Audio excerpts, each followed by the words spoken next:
Makeup আর্টিস্টরা আটা ময়দা মাইকে প্রচুর টাকা কিন্তু কামাই করে নিয়ে তো ওইটা কি আদৌ ঠিক না ভুল, ওইটা কিন্তু আজকের ভিডিওতে তোমরা। হে ফ্রেন্ডস, আজকে আবারও আয়ে পড়ছি তোমরার মাঝে নতুন একটা ব্লগ নিয়ে। তোমরা সবাই কেমন আছো কমেন্টে জানাইও।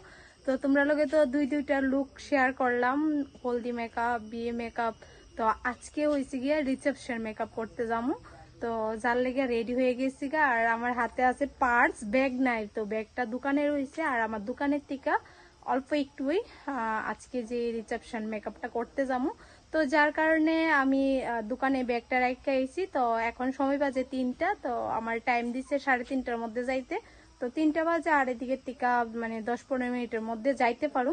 তো চলো আজকে পুরোটা ব্লগ শেয়ার করুম যতটুকু পারি।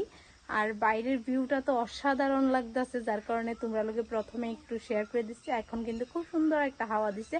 তো আরেকবার একটু তোমাদের দেখাইতেছি, এই যে খুব সুন্দর কিন্তু হাওয়া দিচ্ছে, ওয়েদারটা কিন্তু এখন খুবই সুন্দর আছে। তো চলো আমি আমার বরের ওয়েট করতেছি। অ্যাকচুয়ালি আমার বড় রেডি হয়ে আসলো। তো আমি কইতেছি একটু ওয়েট করো না, ওইখানে গিয়ে তো বই থাকতে লাগবে। 3:30 টাইম দিছে, তারপরে তার আরো আধ ঘন্টা লেট করবো, কারণ এটা ক্লায়েন্টের সিস্টেম। তো এদিকে আমার বর কিন্তু আইয়া দাঁড়াই রয়েছে। আর আমি অনেকটা ডাকাডাকি করছি, আমার বর কোনো সারাই দিতেছে না। তো এদিকে দাঁড়িয়ে দিচ্ছে। তো চলো স্কিপ না করে আজকে পুরোটা ভিডিও তোমরা দেখতে থাকো। তো ফাইনালি কিন্তু আমি আমার লক্ষ্যে পৌঁছে গেছি আর আয়া দেখি কোনো লোকজন নাই। আমার মনে হইতাছে বিয়ে বাড়িতে আমি একাই আছি, কিন্তু না, অনেক লোকজনে আছে। প্রথমে আয়া ওরে আগে লেহেঙ্গাটা পরাইছি, তারপর কিন্তু মেকআপ করা স্টার্ট করে দিছি। তো এদিকে কিন্তু আমি বেসটারও কমপ্লিট করে নিছি। আর বোনটারে কইতাছি তুমি কি রকম করে মেকআপটা করতে চাও। ও কইতাছে আমি আমার চয়েস মতো করে দিতাম। তো আমি কইতাছি আই মেকআপটা তো অন্তত পক্ষে কিরকম করে করবা, ওইটাও তোমার উপরে ছাইরা দিছি। তো আমার উপরে যেহেতু ছাইড়া দিছে, আমার মনে হইতেছে স্মুকে করলে একদম ওর লেহেঙ্গার সাথে পারফেক্ট মানাইবো। আর যখন ক্লায়েন্ট আমরার উপরে ছাইড়া দেয় তখন আমি খুব টেনশনে পড়ে যাই, কারণ আমি আমার মতো করে সাজামো, ওর চয়েস নাও হইতে পারে। তো ওইটা নিয়ে একটু টেনশনে থাকি না।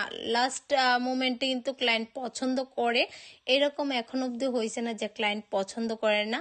আর এখন ম্যাক্সিমাম ক্লায়েন্টের চয়েস মতোই মেকআপ করে, হেয়ার স্টাইল করে। তো যাই হোক, এদিকে বেস করার পর কিন্তু এখন আমি হাইলাইটার ইউজ করতেছি আর আই মেকআপটা করুম কিন্তু এখনই। আর আমি প্রত্যেকটা সময় তোমরা দেখো যে আই মেকআপটা লাস্টে করি, কারণ আমার কাছে লাগে খুব সুবিধা হয় লাস্টে করলে। আর এদিকে আরো 2জন পার্টি মেকআপ করব, তো ওরে আগে মেকআপ করার পর কিন্তু পার্টি মেকআপও আছে। আর তোমরা যদি ভাল লাগে আমার মেকআপ, তাইলে তোমরা অবশ্যই তোমরা স্পেশাল ডেতে আমার বুকিং করতে পারো। আর হ্যাঁ, অনেকেই আমারে ফোন করে জিজ্ঞাসা করো যে আশীর্বাদ মেকআপ কত টাকা করে রাখো। তো আমি আমার প্রাইসটা কই, তো অনেকে কয় যে তোমার কাছে এত প্রাইস কেন, অন্যান্য জায়গাতে তো 1000 টাকা দিয়ে আশীর্বাদ মেকআপ করে লাইতে পারি। তো ভাই, আমি তোমরা উদ্দেশ্যে কইতাছি যারা এরকম আমারে ফোন করে তার উদ্দেশ্যে, যে আমি 1000 টাকা রাখার মতো আমি প্রোডাক্ট ইউজ করি না, যার কারণে আমি 1000 টাকা রাখতে পারি না। তো আমার প্রোডাক্ট সব প্রফেশনাল। তো প্রফেশনাল প্রোডাক্ট হইলে যখন দামি প্রোডাক্ট দিয়ে আমি কাজ করব, তখন তো অ্যামাউন্টটা একটু দামি নিতেই লাগবো। তো এটা হচ্ছে ব্যাপার। আর যদি আমি নন ব্র্যান্ডেড কোনো প্রোডাক্ট দিয়ে ইউজ করে তোমার থেকে আমি কম টাকা নিই, তারপর আমার পয়সা যাবো, কিন্তু আমি এরকম প্রোডাক্ট ইউজ করি না। সো যারা যারা আমার কাছে সার্ভিস নিছে তোমরা প্রত্যেকেই জানো আমার সব প্রফেশনাল প্রোডাক্ট, যার কারণে আমি তোমরা থেকে কইয়া 10 টাকা বেশি নিবো, কিন্তু আমি সার্ভিস ভালো দিব, প্রোডাক্টটা ভালো দিব।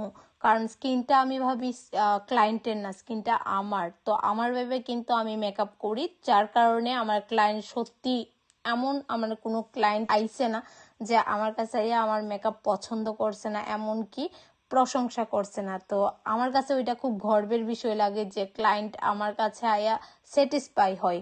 তো আজকেও আমি যখন একটা অনুষ্ঠানে গেছি, তখন কইতাছে বোনটা যে তোমার কাছ থেকে মেকআপ করে যাওয়ার পরে খুব প্রশংসা পাইছি। সত্যি তখন আমি খুব প্রাউড ফিল করি। তখন আমার মনে হয় না যে আমি যে অনেকটা পরিশ্রম হই, ওইটা আমার কাছে গায়েই লাগে না। সত্যি কইছি গাইস। আর আমি যদি কিছু ভুল করে থাকি অবশ্যই তোমরা ক্ষমার চোখে দেখবা। তো হেয়ার স্টাইল করার পর কিন্তু মেকআপ আমার ফুললি কমপ্লিট হয়ে গেছে। এখন শুধুমাত্র নোজপিনটা পরা বাকি রয়ে গেছে আর লাস্ট ফিনিশিংটা দেওয়া বাকি রয়ে গেছে। আর হেয়ার স্টাইলটা কেমন হয়েছে জানাইবা। তো আই মেকআপটা তো লেহেঙ্গার সাথে ম্যাচ করে করছি একদম। তো ওরে নোজপিনটা পরলে আর অনেকটা ভাল লাগবো। তো নোজপিন আনতে গেছে, ওর লেহেঙ্গার সাথে ম্যাচ করে নোজপিন আনা হয়েছে না, তো এখন আনতে গেছে। আর ব্রাইডের আজকের লুকটা নাকি বেস্ট লাগছে। তো তোমার কাছে কোন লুকটা বেস্ট লাগছে অবশ্যই কমেন্ট করে জানাইবা। তো এদিকে নিয়ে এসেছি 2-4টা ফটোশুট করছি, যদিও লাইটিংটা সে ভালো আসলো না, আর বিয়ে বাড়িতে ডিজে থাকতো না, এটা তো কখনো হয় না। তারপর আরো 2টা পার্টি মেকআপ আছে, ওইগুলো আমি কমপ্লিট করে নিয়েছি।